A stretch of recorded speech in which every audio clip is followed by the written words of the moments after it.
Buenos días a todos y todas. Bienvenidos al ciclo de seminarios ¿Qué sabemos sobre el cambio climático en México?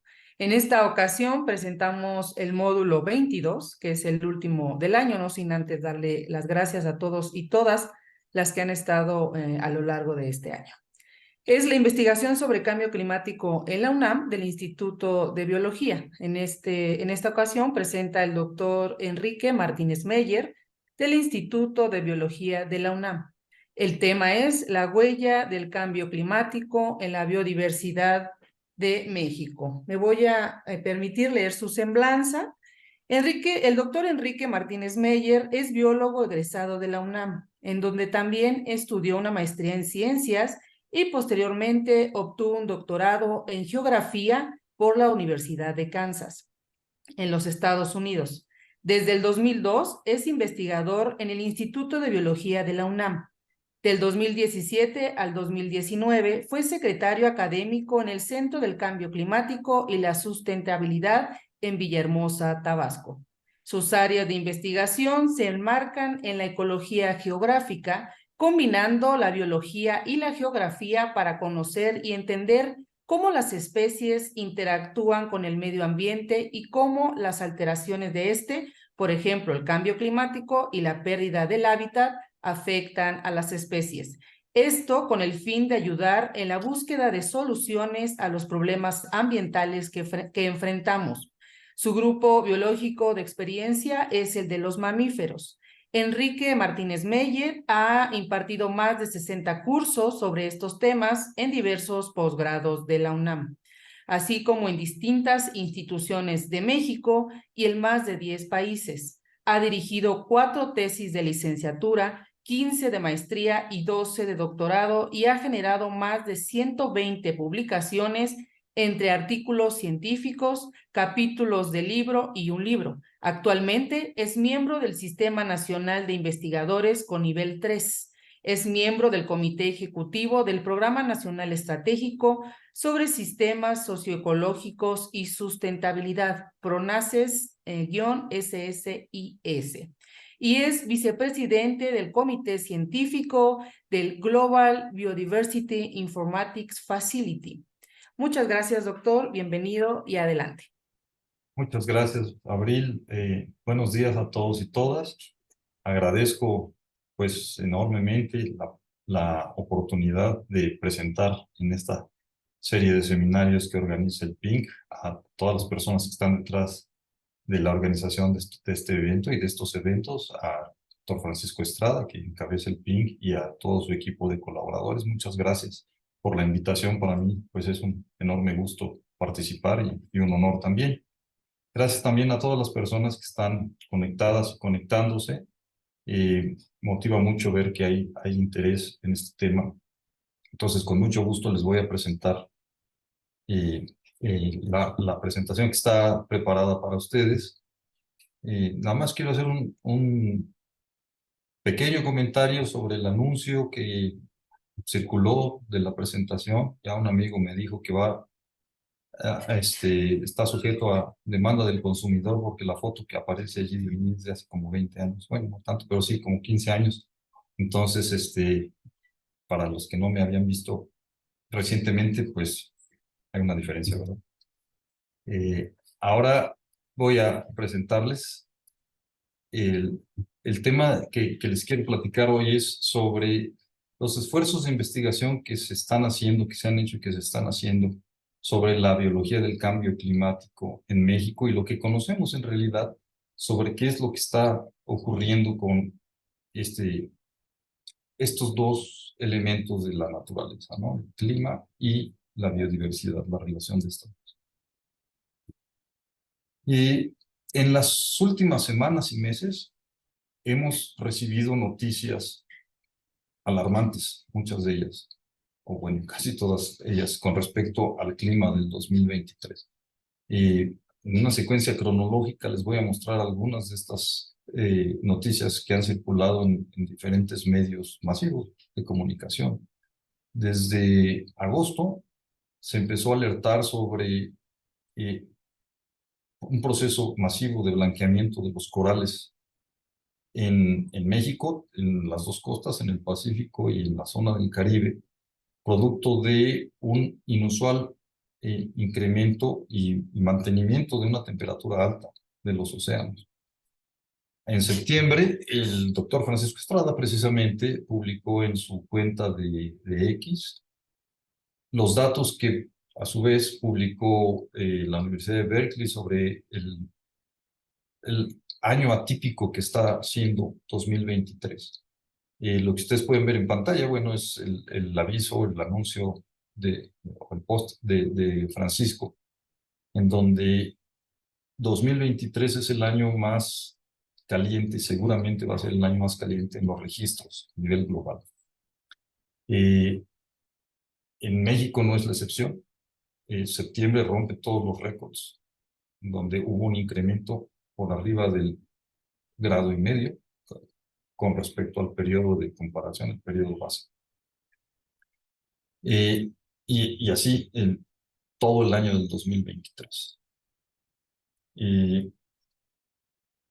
Hacia octubre, el PINC publica el estado y perspectivas del cambio climático en México, un esfuerzo de colaboración de muchas instituciones y decenas de investigadores e investigadores sobre el estado del conocimiento del cambio climático en México.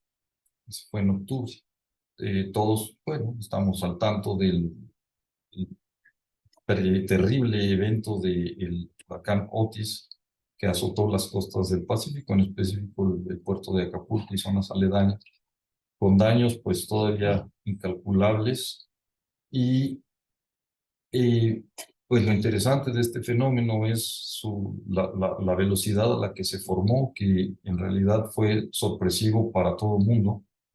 Y bueno, parte de las consecuencias de esa velocidad a la que se generó, pues fue que no hubo una alerta suficientemente temprana para prevenir los enormes daños que ha causado. Apenas antier, el 28 de noviembre hubo esta conferencia de prensa por parte de los colegas del Instituto eh, de Ciencias de la Atmósfera y Cambio Climático acá de la UNAM y también un colega de la FES Iztacala, en donde pues nos explican estos fenómenos que han estado ocurriendo en los últimos meses sobre el calentamiento del océano, y no nada más del océano, también el inusual año caliente producto del fenómeno del Niño que estamos viviendo actualmente, y además nos dicen que este efecto de calentamiento del océano y de la Tierra en general va a continuar pues hasta por lo menos principios del próximo año.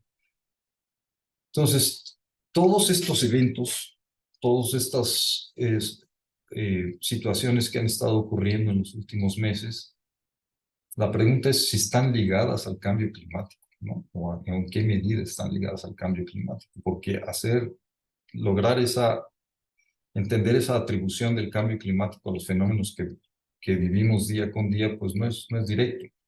Pero sin lugar a dudas, bueno, este año atípico por el efecto del Niño tan exacerbado, pues sí, hay una coincidencia en la comunidad científica nacional e internacional que tiene relación con las tendencias que ha habido de cambio climático en el mundo y en México en los últimos años y en las últimas décadas. Aquí en esta imagen ustedes pueden ver algunas de esas tendencias con respecto a la temperatura. Desde 1900, desde el inicio del siglo XX, digamos, hasta la fecha, la temperatura ha aumentado en más de 1 grado centígrado, pero a partir de la década de los 80 es que este efecto de calentamiento pues se ha disparado y la tasa de calentamiento pues va en aumento. Esto de que nosotros esperábamos mantener por debajo de los 2 grados a finales del siglo, la temperatura pues todavía es una aspiración, pero cada vez se torna un poco más lejana, porque sin duda todos los escenarios climáticos hacia el futuro señalan que Antes del 2040 podríamos alcanzar el grado y medio de calentamiento. Como hay más calor, pues hay más humedad, digamos, hay más agua líquida y gaseosa en el ambiente, entonces hay un aumento también, hay una tendencia, perdón, al aumento en la precipitación global, aunque eso no se expresa en todas las regiones del mundo. En algunos lugares hay tendencias a la pérdida de humedad, en algunas partes del país eso es lo que está pasando también. Y otro de los síntomas, pues, de este calentamiento y de este cambio global asociado es el aumento del nivel del mar, que en el último siglo ya ha aumentado 20 centímetros. Yo quiero hacer énfasis en los mapas que presenté hace un momento, que son mapas globales. Vean ustedes, México, por alguna extraña razón, no sé si la Virgencita de Guadalupe ya se cansó de cuidarnos o qué, pero en México se encuentra en una zona de calentamiento.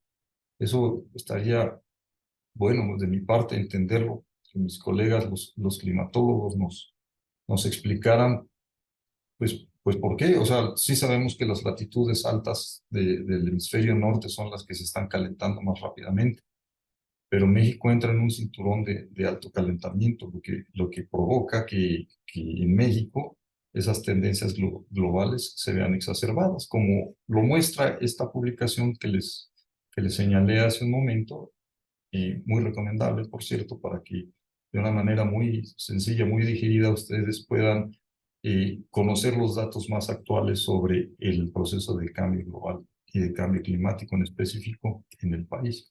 Y lo que nos dice el reporte es que si en el mundo la temperatura ha aumentado 1.1, más o menos, casi ya 1.2, en México la temperatura ha aumentado bastante más, 1.69 con respecto a los inicios del siglo XX. Como ustedes pueden ver, pues este aumento es más alto de lo que se registra a nivel global. Ahora, el aumento de la temperatura en México pues no es homogéneo. Hay regiones, en particular las regiones del norte del país, que se están calentando más rápido que las del centro. Algunas partes del sur-sureste también se están calentando más rápidamente. Tampoco el calentamiento es homogéneo a lo largo del año. Hay mayor calentamiento en el otoño y la primavera y menor en el invierno y el verano. Y con respecto a la precipitación, aunque en promedio en México en general ha aumentado, lo que se ha modificado mucho es la distribución de la lluvia, casi en todo el país, ¿no? Independientemente de cuántos milímetros de lluvia al año caigan en las diferentes regiones, lo que se ha desplazado son los tiempos en que llueve. Eso es muy conspicuo cuando uno va al campo y platica con la gente de campo, con los agricultores, los campesinos, en donde han notado un desplazamiento del inicio de las lluvias, sobre todo del inicio de las lluvias, más que del final de las lluvias, ¿no? Antes era, vamos a decirlo de esta manera, más predecible cuando se iban a iniciar las lluvias y podían hacer una mejor planificación de las siembras. Y ahora eso se ha perdido. En el norte del país ha habido una disminución de la precipitación y en el centro y en el sur en general ha aumentado. Lo que ha aumentado también en general en todo el país son los eventos extremos asociados a la lluvia, las sequías por un lado o las precipitaciones, las tormentas con más fuerza por otro lado, ¿no? Y también la frecuencia y la incidencia de huracanes de mayor intensidad, y en particular pues en el Pacífico como el ejemplo de Otis. Ahora, las proyecciones hacia las siguientes décadas de este siglo, pues dependiendo de los escenarios, el mundo de los escenarios es un mundo complejo y mucho depende pues, del comportamiento de las sociedades humanas, no en México, sino a nivel global, ¿no? De las emisiones de gases de efecto invernadero. Entonces, no hay un futuro posible, hay muchos futuros probables. Y lo que muestran las tendencias es desde luego que va a seguir la trayectoria de calentamiento. O sea, donde difieren los escenarios es en la magnitud y dependiendo de cuántas emisiones de gases de efecto invernadero se hagan a la atmósfera, pues los valores pueden ir desde 1,5, poco más, hasta incluso 5 grados centígrados en algunas regiones del país. Lo que es, pues, impensable, inimaginable más bien.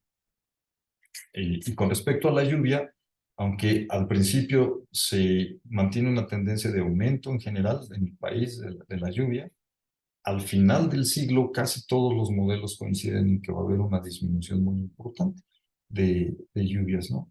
Entonces el escenario más, no diría yo más probable, pero uno de los escenarios altamente probables es que vivamos en un país más caliente y más seco en las próximas décadas. Ahora, pues yo como biólogo e interesado en la biodiversidad y en cómo afecta, en este año en particular que ha sido, pues todos recordamos, ¿no? Desde junio, o sea, los calores que se han vivido, que no se habían vivido así en muchas regiones del país, incluyendo pues donde yo vivo, que es la Ciudad de México. Tuvimos un junio con temperaturas por arriba de los 30 grados en varios días seguidos, cosa que pues, no, los chilangos no lo habíamos experimentado de esa manera. Ya no se diga los demás meses, la lluvia no fue como la esperábamos, llovió de repente mucho y de repente se quitó, y septiembre fue un año particularmente seco cuando se supone que es el año más húmedo. Entonces, esas alteraciones que uno como individuo vive, yo me pregunto, ¿y cómo afecta a las especies? O sea, ¿cómo lidian las especies con esto? ¿No? Estamos viendo en este momento, en este preciso momento, un efecto de blanqueamiento sin precedentes en el país, en donde hay zonas, no nada más blanqueamiento, sino lo que le sigue al blanqueamiento, que es la mortalidad de los corales, se mantienen las temperaturas altas del océano, como ha sucedido este año, mortalidades incluso hasta del 100% de sistemas arrecifales en el Pacífico mexicano. La mayoría de ellos con blanqueamientos y mortalidades por arriba del 80%, porque es una tragedia, ¿no? Es una enorme tragedia. Entonces, eso, bueno, son eventos o situaciones que son muy conspicuas, pero hay otras de efectos directos e indirectos que nosotros no alcanzamos a ver. Sabemos, por todo lo que se ha generado de información en el mundo y en México, que pues debido a la estrecha asociación de las especies con el clima, pues las alteraciones del clima, sobre todo las alteraciones sostenidas en el tiempo, o sea, más que la variabilidad climática, el cambio climático, tiene implicaciones muy importantes en todos los aspectos de la vida de las especies, ¿no? El blanqueamiento de los corales es un ejemplo, pero si nos ponemos a pensar cómo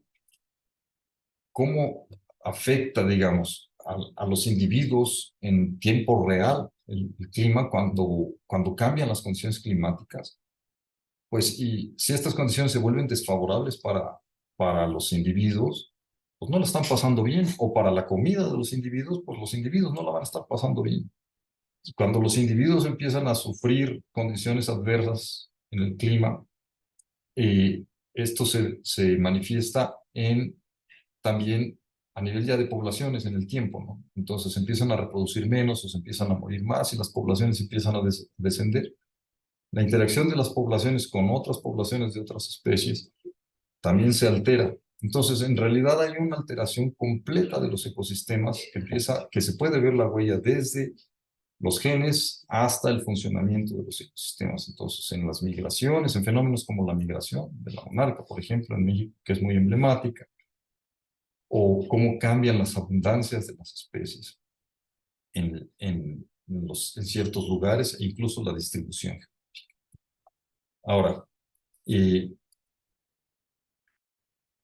una revisión importante por este autor Jeffers y sus colaboradores en 2016, en donde analizaron diferentes sistemas en el ámbito marino, en el terrestre, de agua dulce, en diferentes partes del mundo.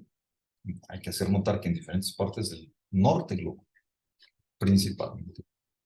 En donde quiera que se busque en patrones o procesos a nivel biológico, a nivel de genético, de especies, de poblaciones, de comunidades, se encuentran las señales del cambio climático.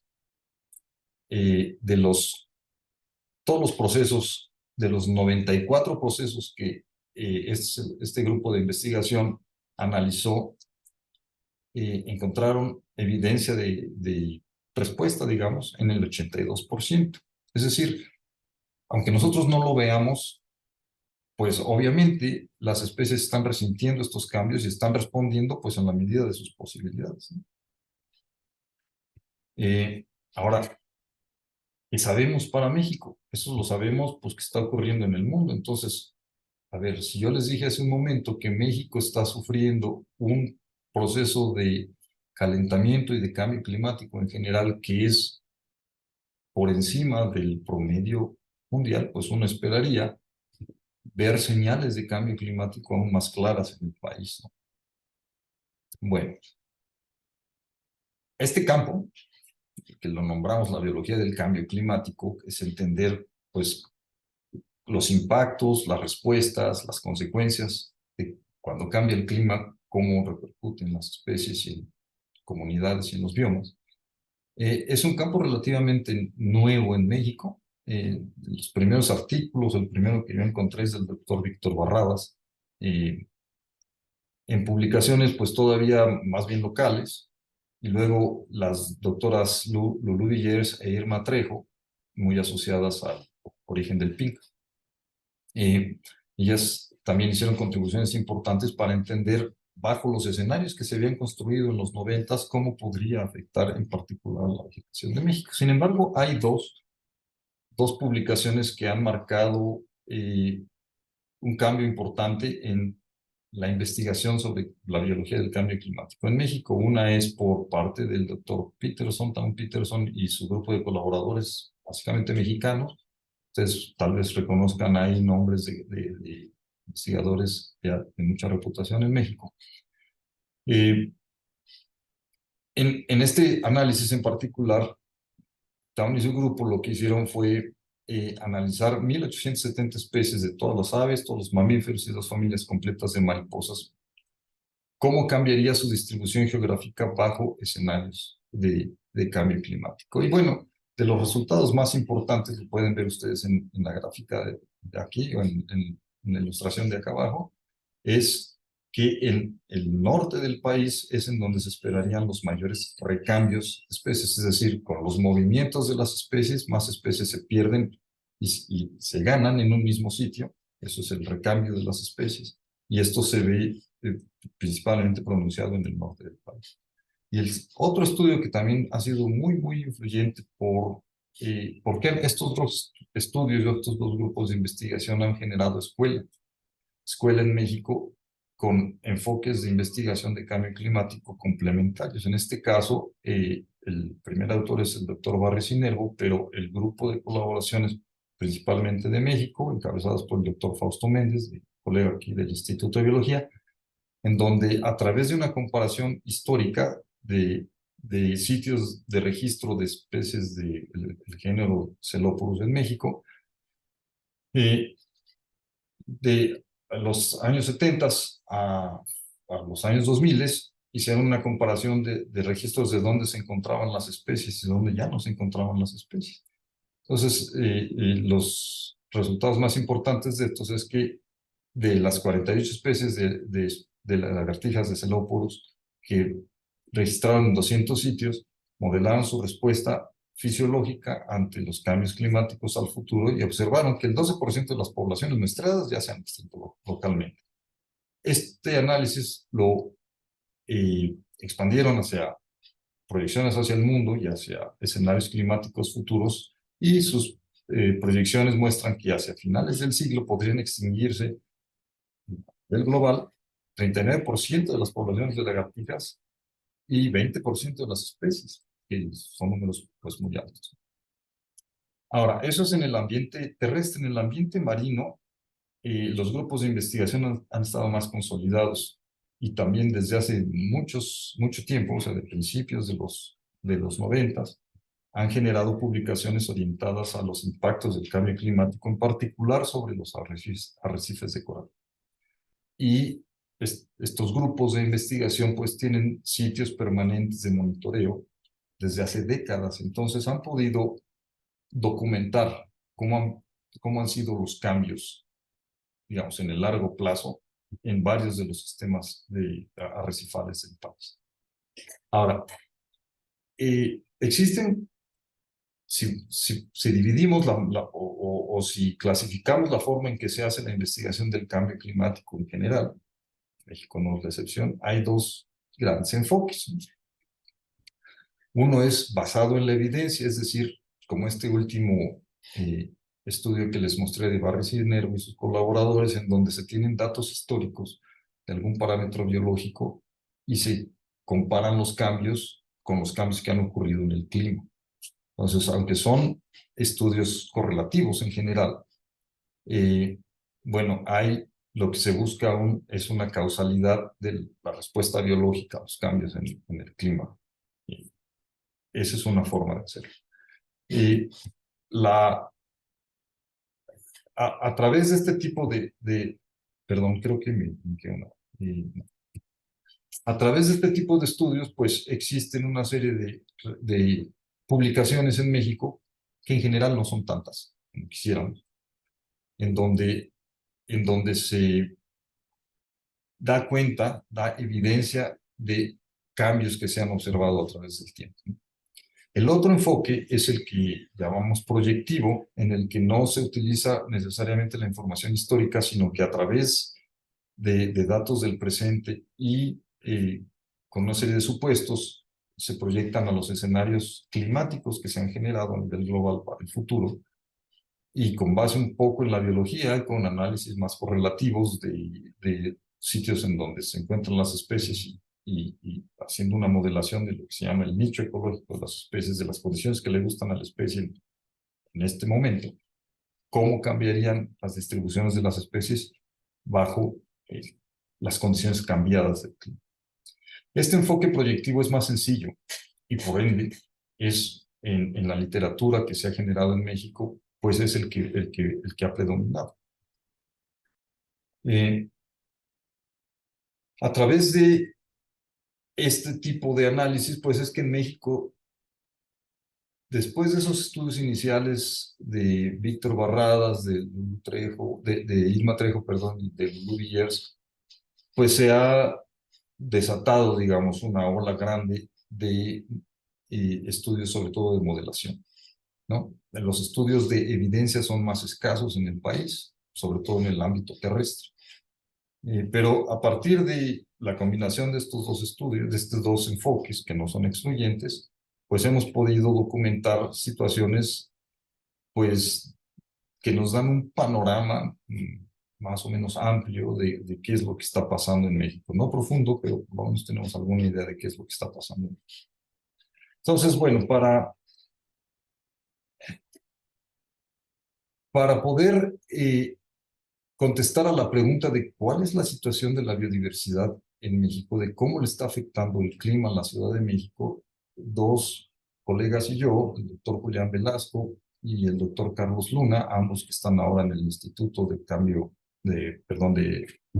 Ciencias de la Atmósfera y Cambio Climático. Y yo convocamos a un grupo de colegas con los que teníamos conocimiento o contacto o colaboración, que sabíamos que están trabajando en cuestiones de la biología del cambio climático, para conformar un grupo de investigación, un grupo de trabajo más que de investigación, que nos permitiera contestar la pregunta de dónde estamos parados en el conocimiento sobre cómo está afectando el cambio climático a la biodiversidad. Esto fue el año pasado, que empezamos con estas gestiones y, bueno, organizamos un pequeño simposio hace un año, en noviembre del año pasado, con un grupo inicial de 20 especialistas pertenecientes a 7 instituciones y repartidos en 8 estados de la República. Les compartimos la idea de conformar un grupo dedicado a esto, y pues afortunadamente ha habido una respuesta muy positiva de las colegas y de los colegas para conformarnos como un grupo. Ha habido buen entusiasmo y entonces en una segunda reunión del grupo, que se ha venido ampliando, pues ya nos pusimos un nombre, ahora somos el Grupo de Investigación e Incidencia en la Biología del Cambio Climático en México. Tenemos nuestra misión, nuestra visión, nuestras aspiraciones, hacia dónde queremos llegar con esto. Básicamente, pues es acelerar el proceso de generación de conocimiento sobre los impactos del cambio climático en la biodiversidad y pues este conocimiento acercarlo más a todos los sectores de la sociedad, ¿no? Desde pues la gente que está a cargo de la toma de las decisiones, que seamos un grupo de apoyo para poder tomar decisiones o para poder influir en las políticas públicas del país, pero también hacia la sociedad o otros sectores de la sociedad civil en general, ¿no? Divulgar este tipo de conocimiento. Eso es a lo que aspiramos y en eso estamos trabajando. Actualmente no pretendo que lean toda la lista, pero ustedes pueden ver aquí la lista de participantes, 31 especialistas al día de hoy de 9 instituciones y de 11 estados de la República. Ahí pueden ver sus caritas. Y bueno, a partir de esas reuniones, nuestro primer objetivo fue pues, tener un panorama general de cómo está la situación del cambio climático en México y de la biodiversidad en México. Entonces, bueno, con base en nuestras especialidades, pues nos repartimos los diferentes biomas del país para hacer una investigación bibliográfica y de experiencia personal para tener una idea general de cómo estamos. Como esto del cambio climático, aunque ahorita lo estamos viviendo como un tema de actualidad, desde el punto de vista de la biología, a diferencia de otras áreas que estudian el cambio climático, no podemos centrarnos en qué es lo que está pasando ahorita y qué es lo que va a pasar. Para entender los impactos del cambio climático en la biodiversidad hay que ver para atrás, y no nada más para atrás en el último siglo, sino hay que ver en los últimos milenios cómo ha respondido la biodiversidad a los cambios climáticos anteriores a este. Entonces, en el grupo existen personas como el doctor Alex Correa y el doctor Lázaro Guevara que están interesados en este tipo de dinámicas paleoecológicas. Entonces, a partir de la colaboración con ellos, bueno, pues ha sido nos han iluminado a todos los demás que no nos estamos metiendo tanto en el tema paleo, pues, que los cambios climáticos, que es una constante en la vida del planeta, tienen repercusiones muy profundas y han tenido repercusiones muy profundas en la dinámica ecológica en México, en particular de la vegetación. Sitios que ahora los vemos como bosques tropicales en periodos fríos, pues eran bosques templados, ¿no? Entonces pueden cambiar la estructura de la biodiversidad, de los biomas, de una manera radical con los cambios climáticos. Y bueno, uno de los mensajes más importantes que hemos recibido pues es que este cambio climático sí es diferente de los anteriores en términos de la velocidad a la que están ocurriendo los cambios. No se tiene en el registro estas magnitudes de cambio que estamos viendo, que sí se tienen en el registro, pero no a la velocidad a la que están ocurriendo. Entonces, ahorita les voy a mostrar, digamos, un panorama por los biomas más importantes de México y qué es lo que este grupo de trabajo hemos logrado investigar para el país, ¿no? Entonces, en los ecosistemas de montaña, 3 colegas han estado trabajando en eso, Cuauhtémoc Sáenz, Daniel Jiménez y Octavio Rojas, lo que nos dicen es que, bueno, tratándose de un evento de calentamiento, pues las zonas frías son las que están sufriendo mayores consecuencias. O las especies que viven en las zonas frías son las que se están saliendo más rápidamente de sus nichos ecológicos. Entonces, en general en México, los bosques templados, que son básicamente los bosques de coníferas, bosques de encinos, y arriba de la línea de bosques están los pastizales de altura o los páramos de altura, están bajo un estrés térmico generalizado en el país. Esto se nota en el debilitamiento de los individuos, de los árboles, y se vuelven más susceptibles a, por ejemplo, infestaciones de plagas, ¿no? Ahora, eso es con respecto a los bosques, pero arriba de los bosques y donde están los pastizales de altura, es una franja muy chiquita. O sea, estos ecosistemas realmente ocupan un área muy pequeña porque son las puntas de los montañas más altas de México, de los volcanes más altos de México en general. Entonces, como la línea de árboles está avanzando hacia arriba, se están comprimiendo los pastizales de altura y son uno de los ecosistemas más amenazados. En la zona de zonas áridas, pues no tenemos estudios puntuales muy específicos de qué es lo que está ocurriendo. Ángela Cuervo y yo hemos hecho algunos análisis a nivel país en donde, eh, haciendo comparaciones de cómo ha cambiado el clima en el último siglo, detectamos que las zonas en donde mayor cambio se ha visto, bueno, eso ya se los mencioné hace rato, es en el norte del país, en las zonas precisamente de los desiertos de México. A través de estos análisis hemos identificado específicamente qué sitios podrían estar en mayor exposición al cambio climático o han estado en mayor exposición al cambio climático en las últimas décadas y cuáles son las especies dentro del ANO que viven en esas zonas. Y detectamos, por ejemplo, sitios realmente importantes por su biodiversidad como el área natural protegida de Cuatro Ciénegas, que es una de las zonas en donde se ve mayor exposición al cambio climático.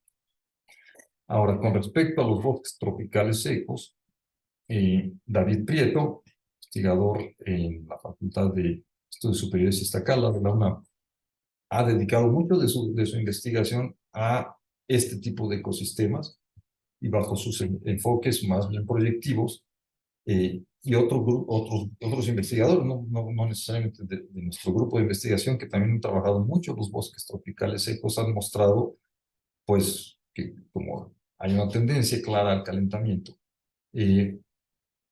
los impactos potenciales hacia la biodiversidad es a la reducción de sus áreas de distribución. Ahora, recordemos que los bosques tropicales secos son uno de los más importantes en términos de endemismo de México. Entonces, muchas especies podrían entrar a categorías de riesgo o aumentar su nivel de riesgo por efecto de cambio climático. Hay pocos estudios, o por lo menos no tenemos registrados estudios de evidencia, ¿no? O sea, de datos históricos y actuales, aunque existe, por ejemplo, en la región de Chamela, pues un grupo donde, liderado desde hace mucho tiempo por el doctor Manuel Mas, que han estudiado la dinámica ecosistémica del bosque. Entonces, pues hay elementos para poder, por lo menos a nivel puntual, entender qué es lo que está pasando. Ahora, con respecto a los bosques tropicales húmedos, en el sur del país, hay muy poca investigación. Nos llama la atención que existe muy poca investigación en las selvas altas perennifolias. Un análisis que hemos hecho Alma Mendoza y yo, junto con otros colegas, incluyendo, por ejemplo, el doctor Francisco Estrada, en la región de la cuenca de los Umacinta, tanto en México como en Guatemala, porque es compartida esta cuenca, pues con análisis nada más proyectivos, estos modelos de nicho ecológico, pues lo que sugieren estos modelos es que va a haber un enorme, o está habiendo un enorme movimiento de especies de la cuenca baja hacia la cuenca alta. La zona más rica de especies en México, pues son los bosques tropicales húmedos, y en esta cuenca de los Umacintes la cuenca media, donde está la selva lacandona. Entonces, ahí esperaríamos ver llegada de especies que están en la cuenca baja y algunas migraciones de especies de la cuenca alta, pero todo esto es a nivel de modelación. Ahora, dentro del grupo también existen personas como la doctora Carolina Oreta y la doctora Pilar Rodríguez, que se han dedicado más a la investigación en sistemas antropizados, Caro en particular a los agroecosistemas y cómo afecta el cambio climático. Lo que nos dice Caro es que los estudios se han enfocado pues a cultivos en específico, ¿no? Como el maíz, el café, caña de azúcar y trigo. Y en general pues se proyectan las proyecciones para este tipo de cultivos, pues muestran más bien reducciones hacia el rendimiento y en su extensión. Pilar se ha dedicado o se ha encargado de la recopilación de la información en la biodiversidad urbana, que es un campo pues que cada vez está tomando más fuerza, en donde no hay muchos estudios de cómo está impactando, pues ya no más el cambio climático global, sino las islas de calor que se generan en zonas urbanas, cómo está afectando a la biodiversidad local. Entonces esa es otra línea en donde hay mucho trabajo que hacer. Quizá el hueco más grande que nosotros hemos encontrado es la falta de información en los sistemas acuáticos epicontinentales, los ríos los lagos. Eh, Nos acercamos a uno de los ictiólogos más productivos en México, el doctor Omar Domínguez, y pues no, con la sorpresa de que no detectamos pues grupos de investigación que estén activamente trabajando en esto y también pues publicaciones muy escasas. Ahora, donde se ha metido mucho trabajo, pues como les decía yo, es en los sistemas costeros y marinos. Hay estudios importantes sobre manglares en particular, ¿no? A nivel país. Y otro de los sistemas costeros, como es la vegetación de dunas costeras y la dinámica de dunas costeras, pues ha sido el tema de investigación de la doctora Gaby Mendoza y también de la doctora Pilar Rodríguez. Pero bueno, apenas están empezando a generar datos sobre estos otros sistemas. Si nos metemos hacia el mar, después de los manglares y hacia adentro del mar empieza la zona de pastos marinos, bosques de kelp y los arrecifes de coral. En estos dos primeros ecosistemas, pastos marinos y bosques de kelp, hay pocos datos, apenas están generando datos, o sea, sí hay grupos de investigación que los están trabajando, y los datos que nos ofrecen, que nos presentan, son realmente dramáticos, o sea, son ecosistemas que están bajo una enorme presión, no nada más son los arrecifes de coral, que bueno, pues ya vimos que ahorita están sufriéndolo mucho. También los bosques de kelp en particular, Rodrigo Beas nos ilustró diciéndonos que, imagínense, entre 2014 y 2016, en la zona de Baja California se perdieron a extensiones hasta el 60% de las coberturas de los bosques de kelp. Entonces, es un sistema poco conocido, poco estudiado, pero que en realidad está sufriendo consecuencias muy importantes. Y bueno, el grupo más fuerte, o los grupos más fuertes, se encuentran en el estudio de los arrecifes de coral. El doctor Lorenzo Álvarez Philip está trabajando en esto y es parte del equipo, del grupo de trabajo. Y hasta este año, los impactos habían sido muy diferenciados entre el Pacífico y el Golfo. Se había visto mucha resiliencia en el lado del Pacífico a los eventos del Niño. En el Golfo y en el Caribe hay registros pues importantes de cómo ha ido aumentando la temperatura del océano y cómo han ido cambiando la estructura de las comunidades de los arrecifes de coral. Pero este año se voló todo lo demás, ¿no? O sea, este año realmente va a traer consecuencias drásticas, dramáticas, diría yo, sobre los arrecifes de coral. Como nos dijo Lorenzo en un comunicado que nos dijo, ya el futuro nos alcanzó en los arrecifes de coral. Bueno, además de biomas y de ecosistemas en México, pues también hay participantes del grupo, especialistas más bien en procesos ecológicos y evolutivos, como cuestiones de aislamiento genético, cuestiones de hibridación, por el movimiento de las especies que está ocurriendo. También son líneas de investigación incipientes en nuestro país. Y como resumen de todo esto, hemos estado recopilando esta bonita gráfica que generó Carlos Luna, en donde en estos gráficas de telaraña muestra, si ustedes pueden ver acá, los procesos que están ocurriendo, bueno, la investigación que se ha generado en México sobre los procesos que están ocurriendo a nivel de poblaciones, de especies, de ecosistemas, y los temas, ¿no? Que se han abordado hacia conservación, hacia evaluación de impactos y hacia exposición. Entonces, hacia el centro de la telaraña, digamos, son ecosistemas y procesos, estos ecosistemas y procesos de los que no se conoce nada, no se ha generado información. Aquí lo pueden ver ustedes en el mapa en gris, donde no tenemos información.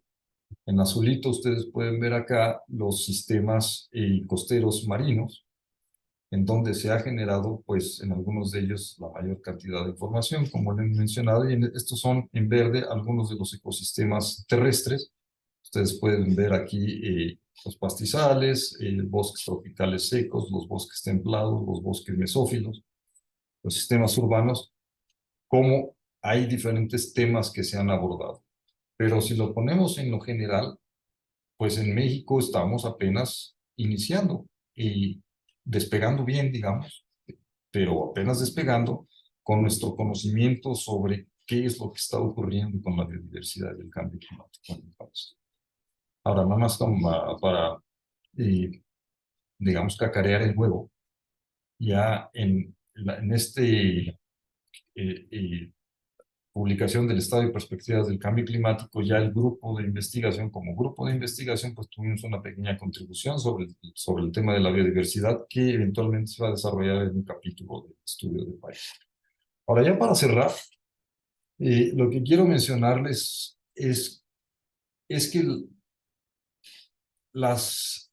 o sea, el cambio climático y la pérdida de biodiversidad asociada a este y por otro conjunto de factores, en el contexto del cambio global, son de los elementos que le han dado esa estabilidad dinámica que conocemos del planeta. Eso no lo digo yo, eso lo dicen los proponentes de estos esquemas, que es muy conocido, que son los límites planetarios de investigadores del Centro de Resiliencia de Estocolmo. La idea original del doctor Rockström en 2009 y cómo esto ha venido evolucionando con el tiempo en las evaluaciones que se han hecho de los diferentes elementos que ellos proponen que son los factores que le dan esta estabilidad dinámica al planeta, ¿no? En 2009 había muchos elementos para los que no se tenían suficientes datos, no se podían evaluar. Y en la última evaluación de este año, pues nosotros lo que vemos es un incremento en el riesgo de salirnos de los límites seguros de funcionamiento del planeta en la mayoría de los elementos que conforman estos límites planetarios. Aquí está la biodiversidad y aquí está el cambio climático. Y las zonas rojas, pues son que ya estamos fuera de los límites seguros o nos estamos aproximando muy rápidamente a eso. ¿Cómo podría ser el planeta en las próximas décadas? Es difícil de imaginar con las tendencias que nosotros estamos siguiendo ahora. No es que no sepamos cuál es la solución. Desde hace décadas, la gente que está dedicada a la investigación en cambio climático y la gente dedicada al estudio de la biodiversidad, sobre todo la pérdida de biodiversidad, pues tienen ideas, han propuesto de muchas formas cómo podemos nosotros reducir la velocidad a la que están cambiando las cosas, cambiar la trayectoria en el mejor de los casos. Sin embargo, lo que vemos año con año, pues es que no está dando resultado la forma en que estamos afrontando estos problemas, porque siguen en aumento. México es un país que tiene enormes capacidades para poder hacer contribuciones importantes en la mitigación de los impactos del cambio climático, en la biodiversidad en particular, porque tenemos sistemas de información de la biodiversidad ejemplares a nivel mundial. Y si los aprovechamos, si los maximizamos y los mejoramos, nosotros tendríamos la posibilidad de conocer, no nada más de conocer pues cómo está siendo impactada la biodiversidad, sino hacer propuestas pues realistas de cómo podríamos abordar el problema. Ahora, lo que no hemos sabido hacer, me parece, desde el punto de vista académico, es que a pesar de que se han dado los mensajes de muchas formas a nivel global y a nivel país, no hemos sabido transmitir el mensaje de una manera contundente para cambiar las cosas. Es hasta situaciones como la del huracán Otis ahora, que son tragedias para las comunidades humanas, que despierta un poco más el interés, pero si nosotros no fortalecemos, es decir, a ver, lo que quiero decir con esto es que las acciones individuales son muy importantes y son muy útiles, pero son insuficientes. Necesitamos una estrategia de acciones individuales y que permeen hacia la sociedad y acciones desde los gobiernos y desde los tomadores de decisiones que permeen también a la sociedad. No es suficiente con las acciones individuales. Estos problemas son de tal magnitud y de tal escala que caen necesariamente en el ámbito de la política pública. Entonces, si nosotros no tenemos la capacidad de modificar, no solamente de modificar las políticas públicas, de fortalecerlas, sino de hacerlas funcionar, las tendencias no van a cambiar en el corto plazo. Y pues lo más peligroso, digamos, es que el tiempo se agota. No, o sea, desde hace años hemos estado diciendo, pues es que ya no queda mucho tiempo, ya no queda mucho tiempo para cambiar las cosas, pero no cambian. Y, y para mí esa es la premura más importante, ¿no? O sea, que no sabemos cuándo vamos a llegar a esos puntos de quiebre en donde ya no haya forma de contrarrestar los impactos y haya un cambio generalizado de Estado que no tenemos ni idea de cómo podría ser. Y bueno, el futuro nos alcanzó ya, no lo sé. Este artículo, hoy justamente uno de mis alumnos, Alejandro González, lo mandó a nuestro grupo, acaba de salir, de cómo ha sido tan distinto el 2023 con respecto a los otros años.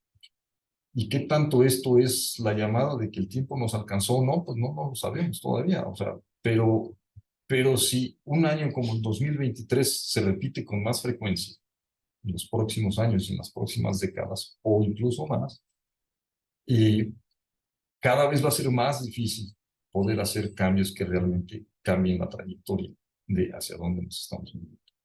No quiero yo cerrar con un mensaje así tan duro o pesimista se podría ver. O sea, yo sí creo que tenemos todavía la posibilidad de hacer cambios importantes. Lo que quiero dejar es un sentido de urgencia de hacer acciones, porque si no, de otra manera, pues no podemos ni siquiera imaginarnos el futuro que nos depara en las próximas décadas. Entonces, ese es el mensaje que les quiero dejar al final. Quiero agradecer pues a todos mis colaboradoras y colaboradores en esta, digamos, aventura de conformarnos como grupo y tratar de contribuir de una forma significativa en el campo de la biología del cambio climático. Todos, cada uno de ellos es un grupo muy divertido. Hemos aprendido mucho de unos con otros. También quiero agradecer al PIN porque pues, nos financió un proyecto para poder detonar la formación de este grupo. Muchas gracias a todas y todos.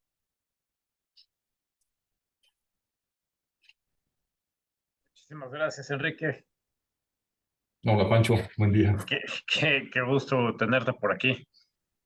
Oye, pues mira, estaba yo en otra reunión y ya nada más alcancé un pedacito de tu plática, pero pues retomando lo que decías, o sea, cómo este año ha sido tan distinto a todos los años anteriores, ¿no? La gran distancia, digamos, siempre hay anomalías, ¿no? Siempre estamos alrededor de un cierto clima, pero nos estamos desviando constantemente y luego regresamos de esto. Este año la anomalía ha sido tremenda, ¿no? Y mucho se ha relacionado con pues, el inicio del niño, aunque para el inicio del niño estas anomalías son demasiado grandes. Se esperan para el año que viene todavía mayores, ¿no?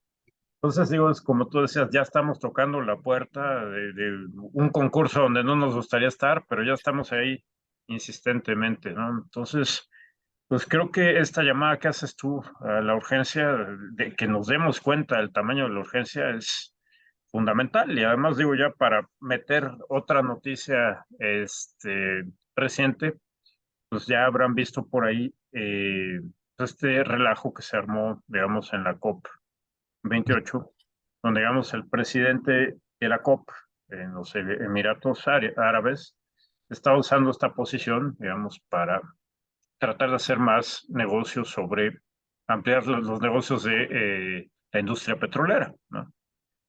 Entonces, no nos queda mucho lugar de esperanza si vemos que este tipo de conductas, además, no se permiten, ¿no? Porque no hubo ningún llamado de atención, digamos, de parte de Naciones Unidas o al respecto, ¿no? Entonces, pues bueno, nada más para añadirle un Sí, poco más al de, optimismo, ¿no?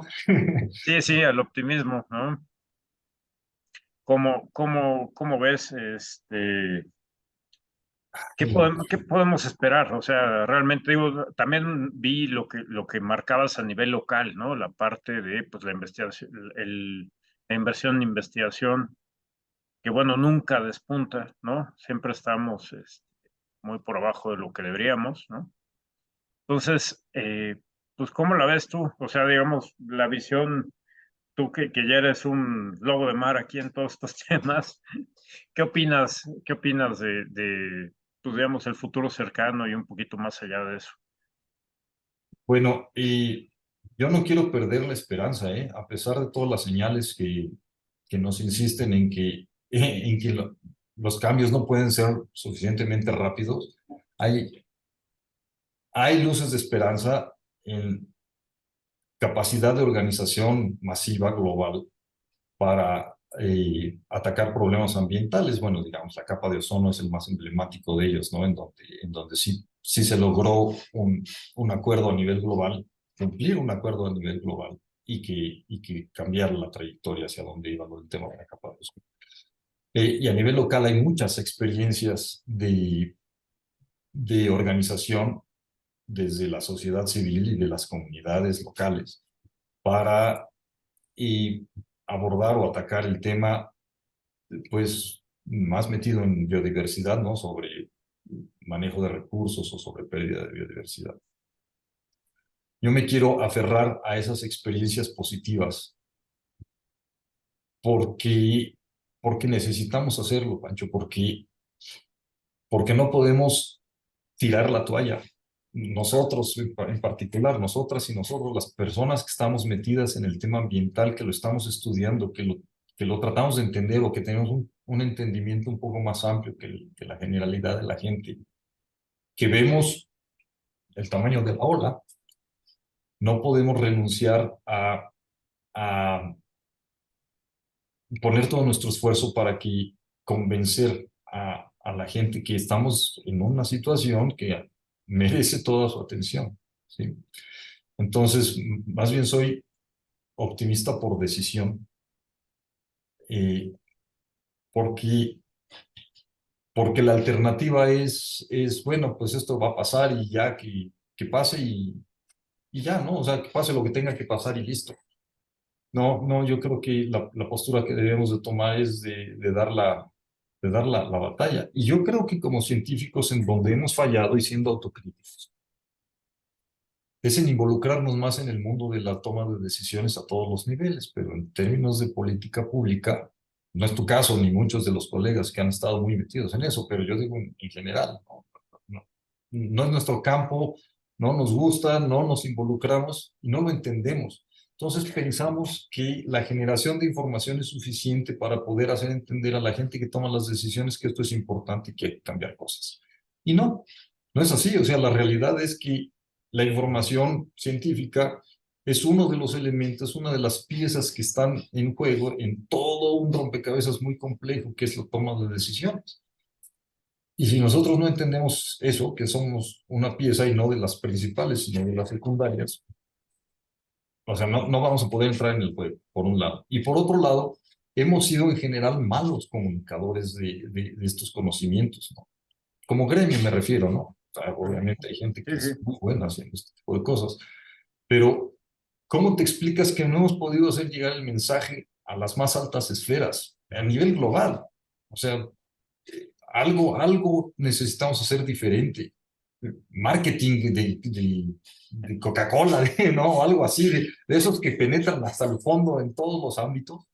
¿Cómo le hacen? ¿Cómo podremos tomar esos ejemplos para poder nosotros penetrar los mensajes hasta lo más profundo?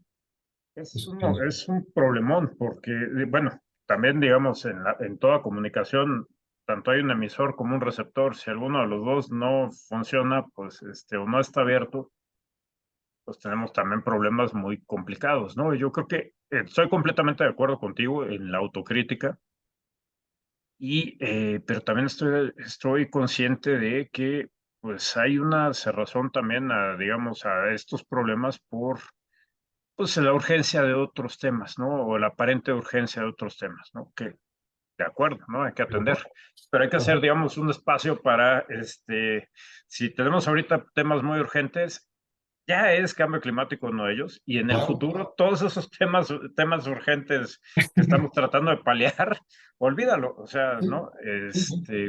Y ahí hay una cosa que también estoy muy de acuerdo, pero también, por ejemplo, creo que, o sea, somos pocos los científicos o las personas que estamos involucrados en cambio climático en México, ¿no? Realmente es un gremio Sí, relativamente chiquito. pequeño, ¿no?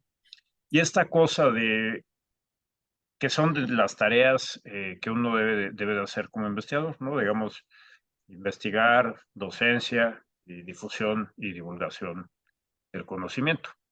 Pero también creo que hay una parte muy importante de crear estas instituciones que hagan, de crear y fortalecer estas instituciones que realmente hagan la traducción del conocimiento científico a política pública, ¿no? Y ahí pues, se complica terriblemente, porque por más que uno quiera, pues uno no tiene o sea, tendemos en general, no digo nada más nosotros los que estamos de este lado de la ciencia, sino en general se tiende a trivializar el asunto de pasar de ciencia a política o de hacer esa traducción, ¿no?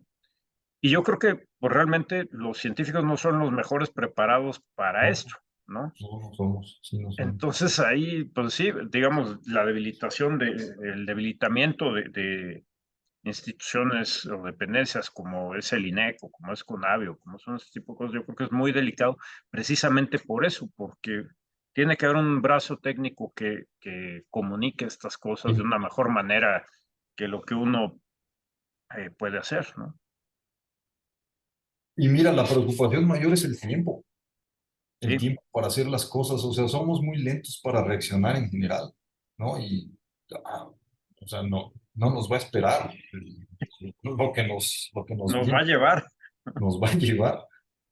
Entonces, sí, yo sí siento un sentido de urgencia que me gustaría poder transmitirlo de una manera más fuerte, ¿no? Sí. Pues mira, Enrique, tenemos aquí, bueno, tienes un montón de felicitaciones a las cuales me uno. Ya veré la parte que no vi en la tarde. Te leo algunas. Bueno, felicidades por su excelente presentación, por el grupo que está conformando. Eso es sumamente importante en un país como el nuestro, que pues además de ser pocos, pues luego los escasos recursos están desperdigados. Claro. Entonces, importantísimo. Aquí tenemos un comentario de Jesús Alberto Basto Moreno que nos dice, durante la pandemia de COVID-19, algunos científicos aseguraron que el cambio climático aumentaba el riesgo de transmisión de enfermedades entre humanos y otras especies. En ese sentido, ¿qué tanto han evaluado los riesgos concretos de que esto pase en México debido a los desplazamientos de especies que están perdiendo su hábitat? Gracias, Jesús Alberto. Y bueno, gracias a todas las personas. Tengo abierto también el chat para ver las preguntas. Y gracias por sus palabras de felicitación y de aliento. De verdad las aprecio mucho. Y gracias, Jesús Alberto, por tu pregunta. Sí hay grupos de investigación que están trabajando el tema de enfermedades infecciosas y cambio climático, fuertes, grupos de investigación fuertes, que son combinaciones entre expertos en medicina y en epidemiología y expertos en la biología de vectores, por ejemplo. Entonces, sí existe una línea de investigación en eso. De hecho, yo creo que en el reporte, o por lo menos en el estudio de país, van a participar, están participando, ¿no? Estos grupos de investigación sobre enfermedades infecciosas.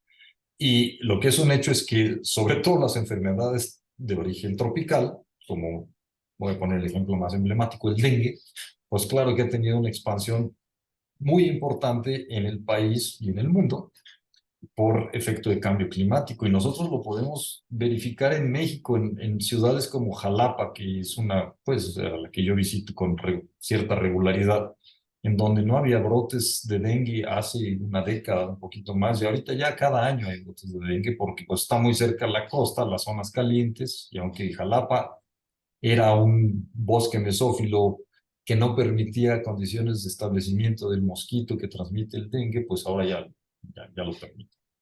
Entonces, si eso va a llegar a las grandes urbes como la Ciudad de México, se proyecta que sí. ¿Cuándo? Pues no sabemos, pero si eso ocurre, pues imagínense el enorme problema social, pero además también el gasto económico que va a implicar la atención así masiva de este tipo de enfermedades, solo por poner un ejemplo. También preguntan, digo, cómo contactar o cómo encontrar los resultados del simposio, me parece. Tengo aquí, se me tapó la pantalla, pero bueno. El simposio fue una cosa un